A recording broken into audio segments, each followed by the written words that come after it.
Muy bien, ¿listos para estudiar la palabra del Señor juntos? ¿Listos con su Biblia? Para que analicen si lo que decimos está ahí o no, ¿no? Y podamos aprender juntos.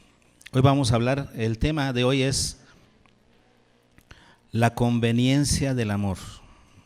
Ya les explicaré en qué consiste este tema, pero pues ya estuvimos viendo al inicio de la reunión,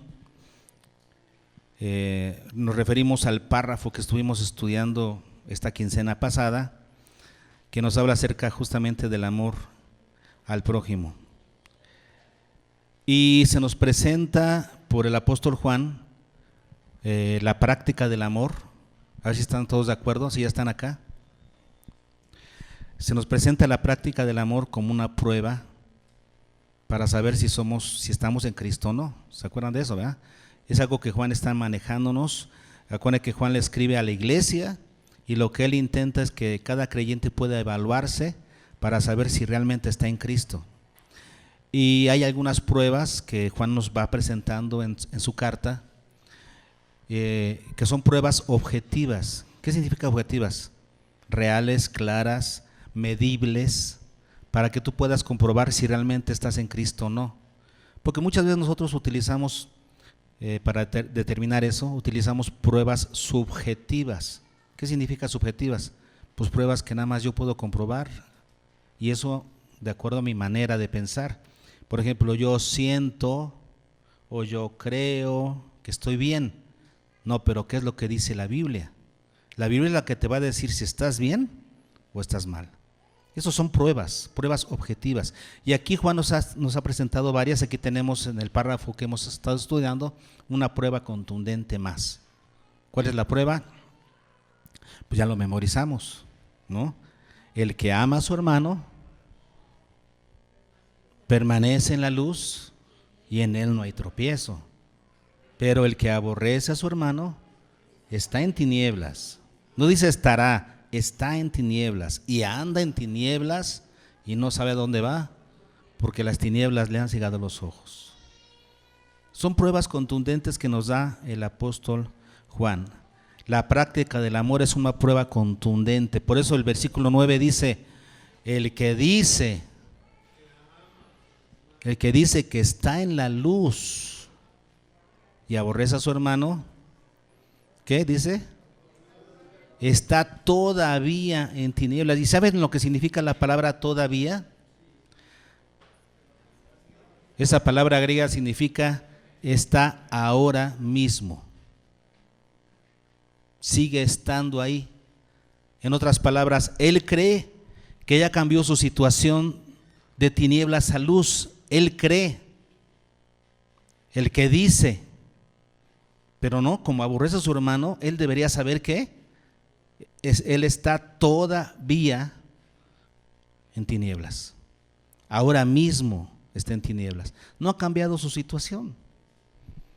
Por eso hablamos de que esta es una prueba contundente. Para que entendamos, diríamos, la relevancia de este asunto, tenemos que recordar la definición de luz y de tinieblas, ¿no? ¿Se acuerdan lo que se representa la luz? Ya lo hemos visto en párrafos anteriores.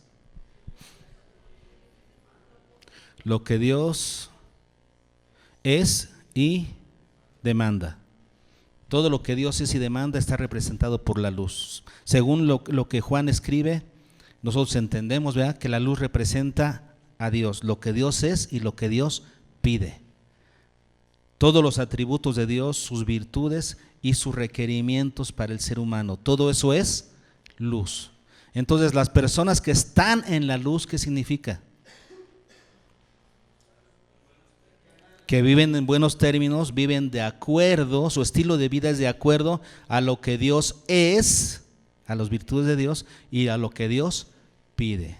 El que no vive de acuerdo a lo que Dios es y a lo que Dios pide, entonces está porque las tinieblas que representan, todo lo contrario a lo que es la luz. O sea, todo lo que se opone a lo que Dios es y a lo que Dios pide. Todo eso es tinieblas. Entonces, por eso dice Juan, si alguno dice que está en la luz, o sea, que tiene una buena relación con lo que Dios es y lo que Dios pide, dice que está en la luz, pero aborrece a su hermano, no, estás equivocado, hermano. Estás equivocado. Realmente estás en tinieblas. Pruebas contundentes nos está dando el apóstol Juan. Y vean, recuerden lo que Juan no nos está diciendo Juan aquí. Él no nos dice, así es que aprende a amar más a tu hermano para que vayas a la luz, para que estés en la luz. ¿Dice eso? No, porque los que están en la luz, ¿cómo entraron a la luz? ¿Cómo es que están en la luz? ¿Por su conducta? ¿Por su comportamiento? ¿Cómo se entra a la luz? ¿Cómo es que estás en la luz? El día que creíste y le entregaste tu vida a Cristo, en ese momento fuiste pasado de tinieblas a luz. El día que creíste. Y ese día que creíste, ¿qué sucedió? El Espíritu Santo vino a morar en ti. De tal manera que ahora puedes dar el fruto del Espíritu. ¿Y un fruto del Espíritu cuál es? Amor. ¿Tiene que ver contigo? ¿Tiene que ver con las obras? Te está diciendo aquí, esfuérzate por amar para que llegues a estar en la luz. No, eso sería ser salvo por obras entonces. Si te esfuerzas por hacer lo que deberías, entonces vas a llegar a estar en la luz. Eso sería ser salvo por obras. No. Pero el que está en la luz, el que está en Cristo, aprende a amar. Sabe amar. ¿Por qué? Por la presencia del Espíritu Santo en su vida. Lo aprende a hacer. Ahora, por supuesto que tenemos que aprender la definición de amor para eso. ¿Qué significa amar? ¿A qué se está refiriendo Juan en estos versículos cuando habla de amar al hermano? ¿A qué se está refiriendo? Bueno, tenemos que entender la palabra amor, ¿no? Porque muchas veces tenemos la definición humana, la definición que se le da al amor aquí en nuestra sociedad. Si tú lees en un diccionario el término amor y vas al diccionario para encontrar su definición, te va a decir en primera instancia que es un sentimiento. El amor es un sentimiento que tienes hacia las personas. Pero el amor ágape, que está en la Biblia, esa clase de amor del que habla Juan, no es un sentimiento. No tiene que ver con un sentimiento. Entonces, ¿qué es el amor? El amor ágape.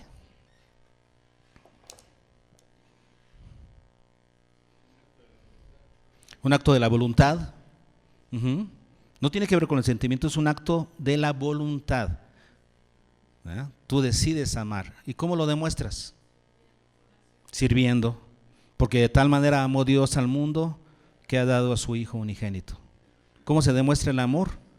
Sirviendo. Entonces diríamos que el amor ágape es un amor demostrado. Si quieren una definición corta, el amor ágape es un amor demostrado a través de un servicio a tu prójimo. Pero si podríamos extenderla un poquito más, la definición sería actitudes de servicio a tu prójimo, ¿verdad? Pero fíjense bien, que no tiene que ver con cómo te sientas tú. Muchas veces nosotros pensamos que el amor es sentirme bien cuando hago el bien a otros. ¿Dónde está ahí la meta principal? En sentirme bien yo. Sí, porque cuando ayudamos a otros, servimos a otros, pues muchas veces viene un sentimiento bueno, ¿no? Y decimos, es que a mí me gusta servir porque me siento bien. Pero la finalidad del amor ágape, hermanos, no es que te sientas bien tú, es que le hagas bien a tu prójimo. De eso se trata, hacer bien a tu prójimo. El amor ágape entonces se refiere a demostraciones de amor, a un amor demostrado que le hace bien a la persona que lo recibe. Por ejemplo, si tú le estás dando dinero a una persona, pero esa persona ya se volvió conchuda y ya no trabaja y tú lo estás manteniendo, ¿le estás haciendo bien? Entonces, ¿tu dádiva es un acto de amor? No, le estás haciendo daño, ya no es amor. Entonces, el amor ágape se refiere a un amor demostrado hacia tu prójimo, pero esa demostración de amor le hace bien, lo edifica, le demuestra el amor de Dios, lo hace ser una mejor persona, le hace bien. Eso es amor. Cuando dice aquí que amar al hermano, el que está en la luz ama a su hermano, ¿a qué se refiere entonces? Cuando tú procuras el bien de tu prójimo. Y fíjense, esta palabra, el que ama a su hermano, en este pasaje de Primera de Juan, está conjugado de la siguiente manera: en tiempo presente. ¿Qué significa el tiempo presente?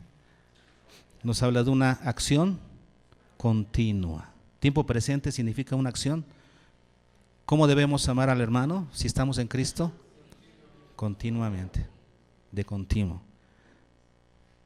Además está en modo participio, lo cual implica que esta acción de amar es un hábito en el sujeto. Lo debemos hacer además habitualmente. Es una acción que caracteriza, que califica al sujeto. Cuando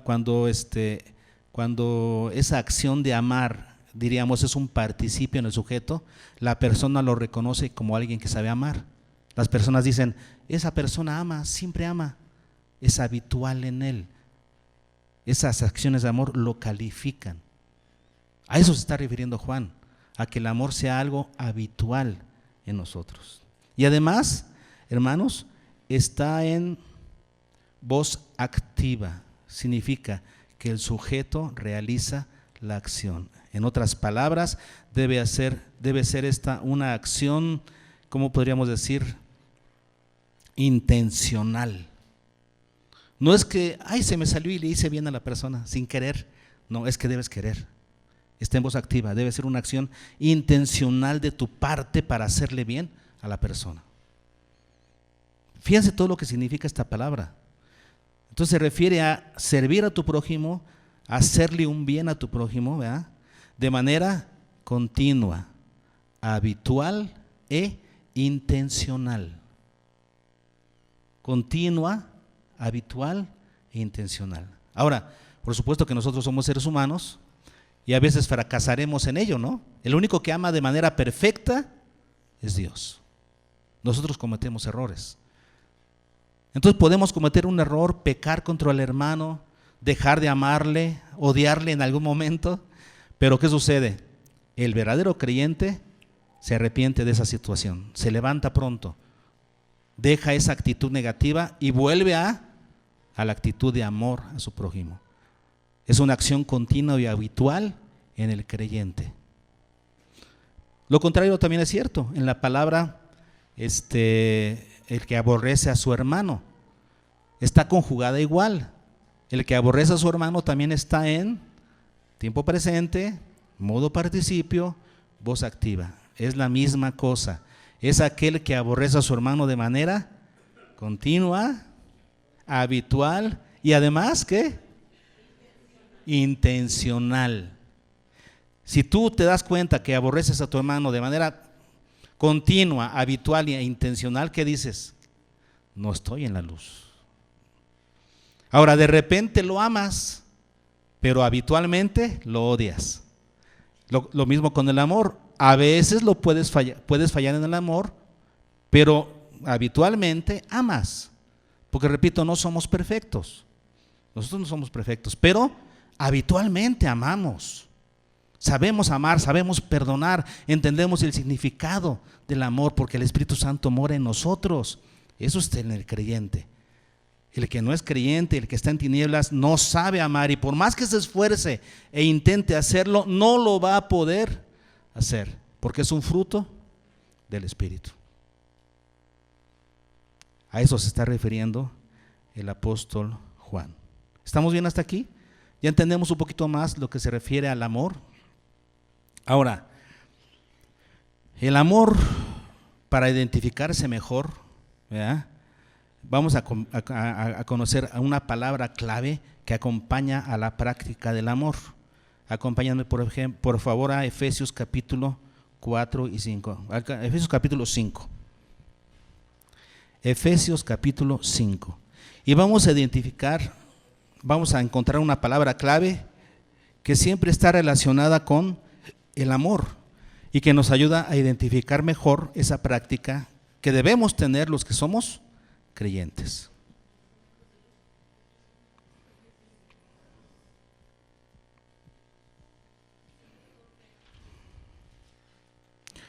Efesios 5, vamos a leer 1 y 2 para que veamos que el apóstol Pablo aquí está hablando del mismo tema, el tema del amor, ¿sí? Dice, sed pues imitadores de Dios como hijos amados. ¿Qué debemos ser? Imitadores de Dios. ¿Y en qué debemos imitarlo? Versículo 2, y andad en amor. Entonces, lo que está diciendo el apóstol Pablo es que nosotros debemos ser imitadores de Dios. Y como imitadores de Dios, ¿qué debemos hacer? Andar en amor. ¿Qué significa la palabra andar? Estilo de vida. Acuérdense, andar, esa palabra gracias se traduce como estilo de vida. Debemos tener un estilo de vida de amor. ¿Por qué? Porque nosotros somos imitadores de Dios.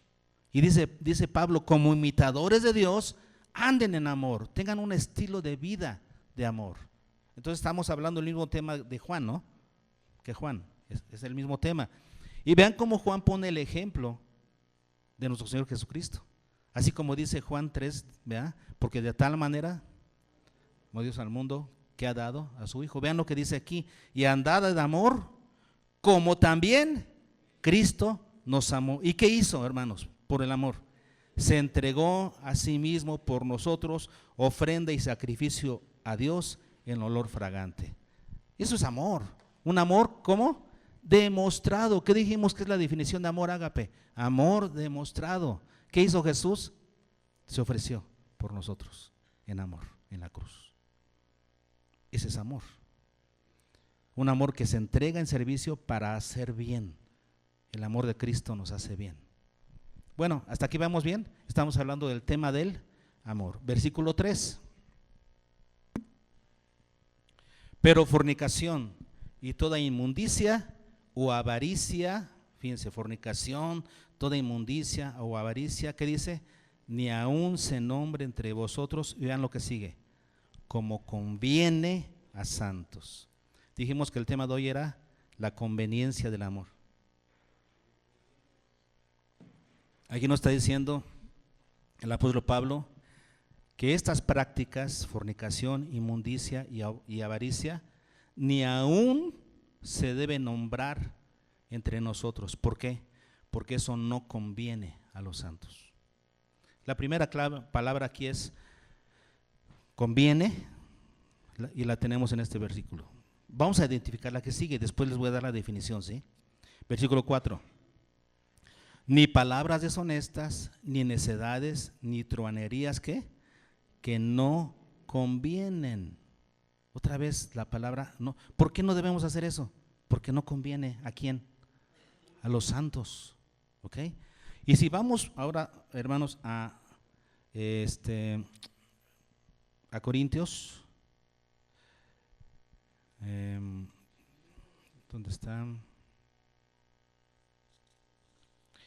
En 1 Corintios capítulo 10.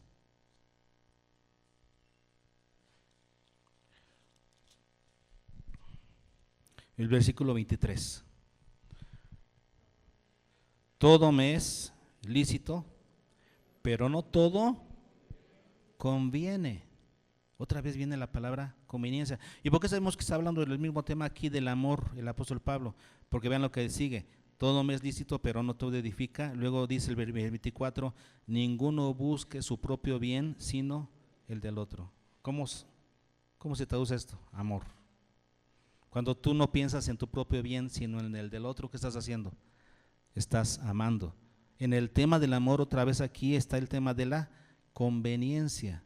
Todo me es lícito, pero no todo conviene. Aquí tenemos 3 veces en estos pasajes la palabra conveniencia, conviene, relacionadas con la práctica del amor. Sin embargo, hermanos, son 3 palabras griegas distintas. 3 palabras distintas que debemos conocer para que nosotros podamos identificar muy bien cuándo es amor y cuándo no.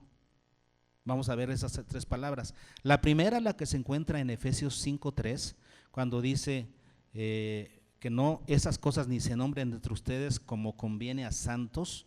Esa palabra conviene es la palabra prepo griega. Y vean lo que significa esa palabra. Algo que es sobresaliente, algo que te distingue de otros, algo que te caracteriza, que te distingue.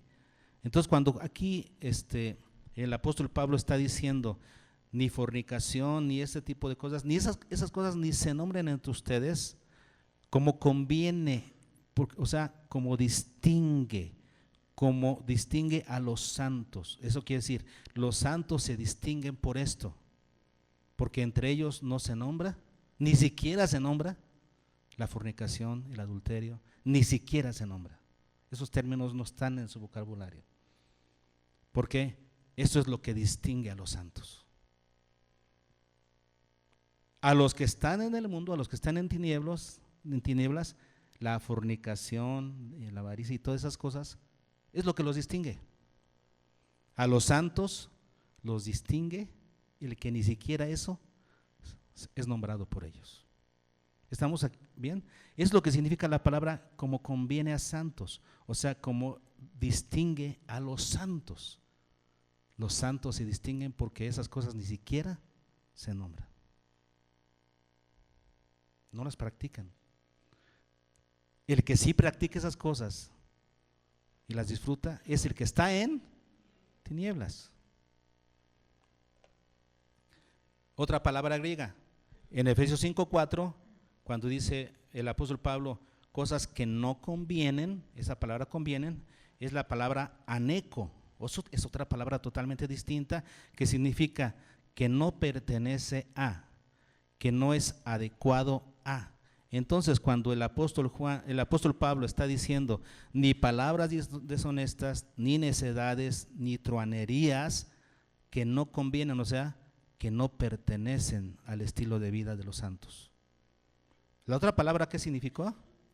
No, esas cosas distinguen a los santos. Aquí estas cosas pertenecen al estilo de vida de los santos. Y aquí le está diciendo, estas cosas no convienen, o sea, no pertenecen al estilo de vida de los santos. ¿Cuáles cosas? Ni palabras deshonestas, ni necedades, ni truanerías. Sino antes, bien, acciones de gracias. Las acciones de gracias sí son parte de la vida de los santos. ¿Estamos bien hasta aquí? Y la palabra que sigue, la que está en 1 Corintios 10, 23 y 24, todo me es lícito, pero no todo conviene. No todo conviene. No dice aquí me conviene, dice no todo conviene. Y que la palabra conviene aquí es la palabra sunfero, que significa que algo es ventajoso o provechoso. En otras palabras, todo me es lícito, todo me es permitido, pero no todo me hace bien, no todo me es provechoso. O no todo es provechoso para otros, como ese contexto aquí. Porque aquí Pablo va a hablar acerca de ¿qué? De comer carne o no. ¿Se debe comer carne o no? Dice ahí, si le hace daño a tu hermano, no comas. Si le hace daño a tu hermano que tú comas carne, dejas de comer, porque tú andas en amor. El amor no hace daño al prójimo. Entonces, tú tienes que vivir un estilo de vida que sea provechoso ¿para quién? Sí, por supuesto para ti, pero también para los que te rodean, los que están en contacto contigo. Ellos deben edificar su vida en la fe de Cristo por verte, por estar junto a ti. Lo que tú reflejas, entonces, es provechoso para la vida de las personas. Eso es amor. Entonces, para calificar si algo es amor, tenemos estas tres palabras. La primera es saber si eso te distingue. Eso distingue a los santos, mejor dicho, ¿no? El amor distingue a los santos. El amor, la práctica de amor verdadero, es parte del estilo de vida de los santos. Y además, el amor es provechoso para las personas que rodean a los santos. El amor te distingue, el amor debe ser parte de tu estilo de vida y el amor debe ser provechoso para las personas que te rodean. Hemos entendido mejor lo que es el amor. Ahora, este concepto, partiendo de este concepto de la conveniencia del amor, así le llamo yo, que Pablo nos ha enseñado, ¿qué debemos hacer con los hechos que no nos deben distinguir, que no deben pertenecer a nuestro estilo de vida como santos, como hijos de luz, y no son provechosos para las personas que nos rodean? ¿Qué debemos hacer con esos hechos? Vamos al texto. En Efesios 4, versículo 31 y 32 dice, es el mismo contexto, dice, quítense de vosotros. ¿Qué es quítense de vosotros? Retirarlo, como quitarte algo. Si tienes una ropa sucia, ¿qué haces? Te la quitas, te despojas. Quítense de ustedes, ¿qué? Toda amargura, enojo, ira, gritería, maledicencia, toda malicia. Antes, sed benignos, vístanse de ser benignos, misericordiosos, perdonándoos unos a otros, como también os perdonó, Dios os perdonó en Cristo. Entonces, ¿qué está diciendo aquí? Hay conductas que debes abrazar, pero hay conductas que debes quitar de ti. ¿Qué debes hacer con aquellas cosas que no? ¿Cuáles son las 3 pruebas? Que no te deben distinguir como cristiano, que no deben ser parte de tu estilo de vida y que no son provechosas para la vida cristiana de los demás. ¿Qué debes hacer con esas cosas? Desecharlas, quítalas de ti. ¿Qué más? Capítulo 5, versículo 6. Nadie os engañe con palabras vanas, porque por estas cosas viene la ira de Dios sobre los hijos de desobediencia. ¿A qué se refiere aquí Pablo con que nadie te engañe? Si está hablando de, pues, que ningún fornicario, ningún inmundo que es idólatra, o sea, esas son cosas que no convienen, porque viene de ese tema, ¿no? Hablando de cosas que no deben ser parte de tu estilo de vida. Y luego dice, que nadie te engañe con palabras vanas. ¿A qué se refiere aquí? Con las personas que se te acercan y te dicen palabras vanas. ¿Cuáles palabras vanas? No pasa nada. Tú puedes seguir con ese estilo de vida. Dios es amor, no te va a castigar. No pasa nada. Y te invitan a que tengas esa laxitud, ¿cuál es otra palabra? Esa tolerancia además, ¿no? Con tu conducta. Y te invitan a que seas así, pecador, que practiques el pecado y te dicen, no pasa nada. Si andas en tinieblas, puedes seguir siendo cristiano. Juan está diciéndonos que no, pero las personas que te hablan palabras vanas son las que te tratan de convencer de que sigas adelante con ese estilo de vida. Pero es que ellos no saben algo. ¿Qué dice el mismo versículo 6? Que nadie os engañe con palabras vanas. ¿Por qué? Porque por estas cosas viene la ira de Dios sobre los hijos de desobediencia. ¿Sobre quiénes? Los hijos de desobediencia.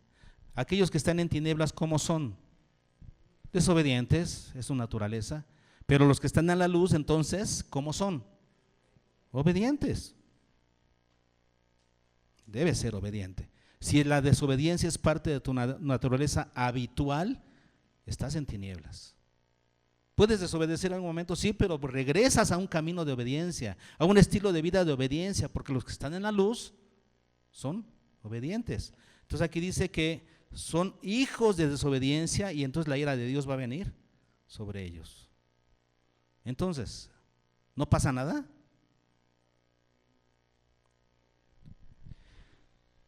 ¿Y cuál es la exhortación de Pablo? Versículo 7.